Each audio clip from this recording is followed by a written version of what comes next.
Hello' everyone, কি খবৰ আপোনালোকৰ? আশা কৰোঁ আপোনালোকৰ সকলোৰে ভাল।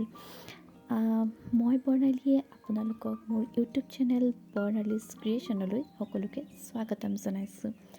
আজি মই আপোনালোকৰ ওচৰলৈ লৈ আহিছোঁ এটা এম্ব্ৰইডাৰী ডিজাইন।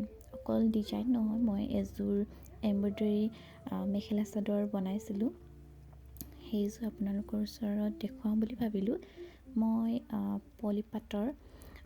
মিক্স পাটৰ এযোৰ কাপোৰ আনিছিলোঁ। কালাৰটো হৈছে গ্ৰে কালাৰৰ। মই ভাবিলোঁ যে গ্ৰে কালাৰত য়েল্ল' কালাৰ আৰু পিংক কালাৰ দুইটাই বহুত ভাল লাগিব। সেয়েহে মই ফুলপাহ পিংক আৰু য়েল্ল'ত ৰাখিছোঁ। আৰু মই পটিখিনিও আনিছিলোঁ। পটিখিনি মই পিংক কালাৰতে আনিছোঁ। দহিখিনিও পিংকত, মুঠতে মই বেছিভাগ পিংকতে ৰাখিছোঁ।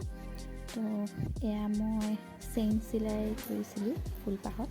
গোটেইপাহ ৰাউণ্ডকৈ কৰিলোঁ আৰু কৰি মেলি মাজতে মই এনেকুৱা গুটিকৈ মানে আপোনালোকে চাই থাকক।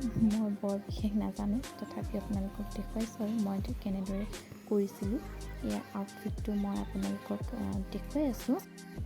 এয়া ফুলপাহ মোৰ কৰি হৈ গ'ল। আপোনালোকে চাব পাৰে মই আঁচলকেইটাত এনেকৈয়ে মই ফুলকেইটা এম্ব্ৰইডাৰী কৰিলোঁ। তাৰপিছত ইয়াত মই মিটাৰ হিচাপে কিনি আনিছিলোঁ, এয়া পটি কিনি আনিছিলোঁ।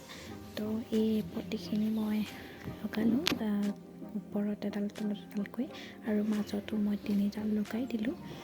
পিছে এনেকৈয়ে দেখুৱাইছোঁ। আৰু তাৰপিছত মই পিংক কালাৰ দহি পাতি দিলোঁ কাপোৰযোৰ ভাল লাগিবৰ কাৰণে।